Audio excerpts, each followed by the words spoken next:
Warahmatullahi wabarakatuh. Perkenalkan, kami dari kelompok 5 mata kuliah Hadis Maudhu'i PAIA 2019.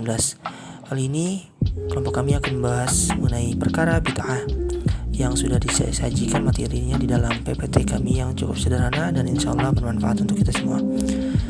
Yang beranggotakan ada Alif Sohibuddin dan ada saya pribadi Fadli Ilham Firdaus dan ada Fidan Raulia dan Taufik Febriansyah. Hadis mengenai bid'ah.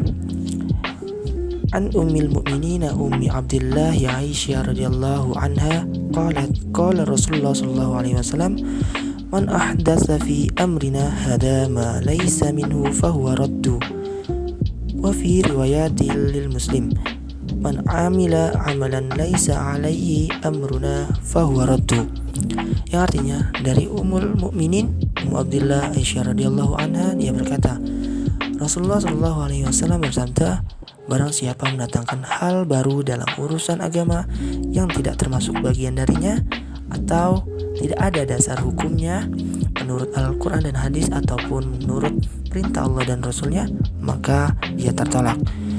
Selanjutnya riwayat Bukhari dan Muslim. Dalam riwayat Muslim disebutkan, siapa yang melakukan suatu perbuatan ibadah tanpa didasari perintah kami, maka dia tertolak. Selanjutnya mengenai ahamiyatul hadis atau urgensi dari hadis ini ialah hadis ini merupakan salah satu dasar Islam yang sangat penting. Hadis ini merupakan barometer setiap perbuatan dari sisi zahirnya, bahwa semua perbuatan yang tidak didasari perintah Allah dan Rasulnya, maka perbuatan tersebut tertolak. Demikian juga orang yang membuat satu tambahan dalam agama yang tidak memiliki dasar baik dari Al-Quran dan hadis, maka tambahan tersebut sama sekali bukan bagian dari agama dan dengan sendirinya akan tertolak. Imam Nawawi berkata, hadis ini perlu dihafal dan dijadikan dalil untuk menolak segala kemungkaran. Dengan maksud dewasa ini kita menyadari banyak suatu hal yang baru, khususnya yang berkenaan dengan agama. Maka hadis ini perlu untuk dihafal dan dijadikan untuk menolak segala kemungkaran.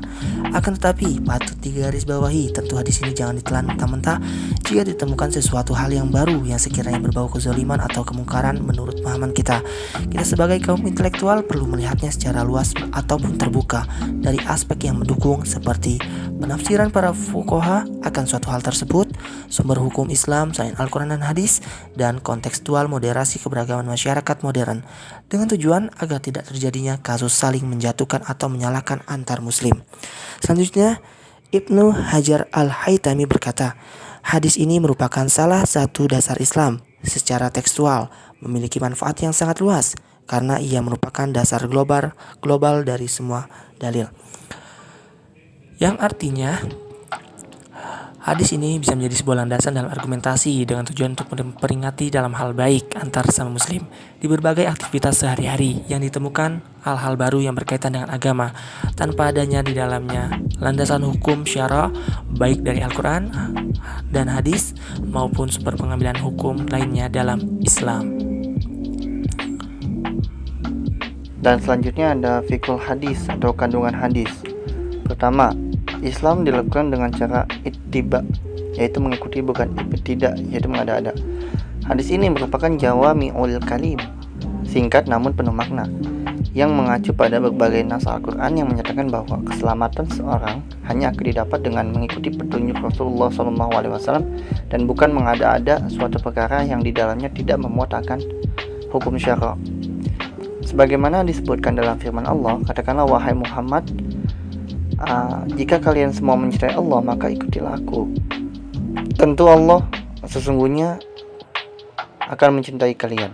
Surat Al-Imran ayat 13. Juga dalam firman Allah yang menyebutkan bahwa dan sesungguhnya ini adalah jalanku yang lurus, maka ikutilah aku dan janganlah kalian mengikuti jalan-jalan yang sesat, karena dapat mencerai-beraikan kalian dari jalanku. Surat Al-An'am ayat 153. Dan yang kedua, berbagai perbuatan yang tertolak. Hadis ini merupakan dasar yang jelas bahwa semua perbuatan yang tidak didasari oleh perintah syar'i telah tertolak.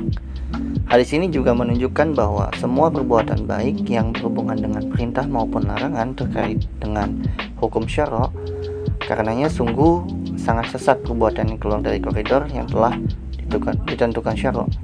Seolah-olah perbuatanlah yang menghukum syara dan bukan syara yang menghukum perbuatan. Karena itu, setiap muslim wajib menyatakan bahwa perbuatan-perbuatan tersebut yang berada di luar koridor syara adalah batil dan tertolak. Perbuatan-perbuatan yang di luar koridor syara ini terbagi menjadi dua, dalam ibadah dan muamalah. Yang pertama, dalam ibadah. Jika ibadah yang dilakukan seorang keluar dari hukum syara, maka perbuatan tersebut tertolak. Ini masuk dalam firman Allah Subhanahu wa taala yang menyebutkan bahwa apakah mereka mempunyai sekutu yang membuat peraturan dalam agama bagi mereka yang Allah tidak mengizinkannya.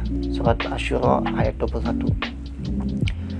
Contohnya, mendekatkan diri kepada Allah dengan mendengar nyanyian, menari, melihat wanita, atau berbagai perbuatan lainnya yang tidak berdasar pada syara.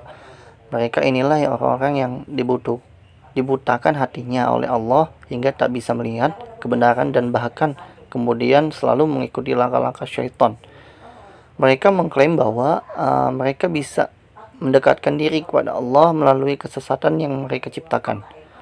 Mereka ini tidak jauh beda dengan orang Arab jahiliyah yang menciptakan atau bentuk ibadah dan pendekatan diri kepada Allah sedangkan Allah tidak menurunkannya. Allah Subhanahu wa taala berfirman, sembahyang mereka di sekitar Baitullah itu tidak lain hanyalah siulan dan tepukan tangan, maka rasakanlah azab disebabkan karena kekafiranmu. Surat Al-Anfal ayat 35. Dan yang kedua ada muamalah. Seperti halnya dalam ibadah, jika tidak ada didasari oleh hukum syar'i, maka amalan yang berkenan dengan muamalah yang dilakukan dengan seorang batal dan tertolak. Ada suatu kisah yang diceritakan oleh Imam Bukhari dan Muslim dalam riwayatnya yang menyatakan bahwa Nabi Muhammad SAW kedatangan seseorang. Orang tadi berkata, anakku bekerja pada si fulan, lalu ia berzina dengan istrinya. Saya telah membayar denda sebanyak 100 kambing dan seorang pembantu. Mendengar peraturannya, Rasulullah SAW bersabda, 100 kambing dan pembantu dikembalikan kepadamu dan hukuman bagi anakmu 100 kali cambukan dan diasingkan selama setahun. Demikian juga semua akad transaksi yang dilarang oleh syara atau dua orang yang melakukan akad mengabaikan salah satu rukun atau syarat akad, maka akad tersebut batal dan tertolak. Yang ketiga ada perbuatan yang diterima. Dalam kehidupan, ada perkara-perkara yang sifatnya baru dan tidak bertentangan dengan syariat, bahkan sesuai atau cenderung didukung dasar-dasar syara, maka perkara-perkara tersebut diterima. Para sahabat banyak mencontohkan hal ini, seperti pengumpulan Al-Quran di masa Abu Bakar, penyeragaman kayak bacaan Al-Quran di masa itu, di masa Utsman bin Affan dengan mengirimkan salinan-salinan mushaf ke berbagai penjuru disertai para qori. Contoh lain, penulisan ilmu nahwu, tafsir, sanad hadis, dan berbagai ilmu lainnya. Yang keempat, ada bid'ah yang tercela dan bid'ah yang terpuji. Bid'ah tercela atau sesat jika sebuah perkara yang sifatnya baru dan bertentangan dengan syara. Bid'ah terpuji jika sebuah perkara yang sifatnya baru dan tidak bertentangan dengan syariat, bahkan sesuai dan didukung syariat, maka perkara tersebut baik dan diterima. Perihal bid'ah yang tercela dan bid'ah yang terpuji, Imam Syafi'i rahimahullah pernah mengatakan, apa-apa yang sengaja dibuat dan tidak sesuai dengan Al-Quran dan hadis ataupun ijma', maka perkara tersebut masuk dalam kategori bid'ah yang sesat. Dan apa-apa yang sengaja diciptakan dan bersifat baik juga tidak bertentangan dengan syara', maka masuk dalam kategori bid'ah yang baik. Jadi bid'ah itu kan merupakan sesuatu yang baru ya. Dan sesuatu yang baru di sini itu bisa bersifat terpuji dan juga sebaliknya tercela. Yang terpuji itu jika bid'ah tersebut atau sesuatu yang baru tersebut sengaja diciptakan dan sifatnya baik dan tidak bertentangan dengan syara'. Dan bid'ah yang tercela itu bertentangan dengan Al-Quran dan hadis. Lalu kandungan hadis yang kelima yaitu Dari hadis ini kita bisa pahami bahwa barang siapa yang mereka-reka suatu amalan, maka dosanya ia sendiri yang menanggung dan amalan tersebut tertolak. Kandungan hadis selanjutnya yaitu setiap pelarangan cenderung pada dampak kerusakan dan agama Islam sangat sempurna dalam berbagai hal.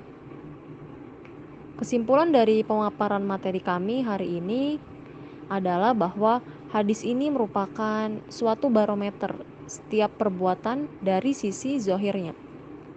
Bahwa semua perbuatan yang tidak didasari dari perintah Allah dan Rasul-Nya, maka ia tertolak. Sehingga dalam melakukan amalan apapun, hendaknya kita mendasarkan atas perintah Allah dan Rasul-Nya, serta untuk mengharap ridhonya. Sekian dari kelompok kami, kurang dan lebihnya mohon dimaafkan. Wassalamualaikum warahmatullahi wabarakatuh.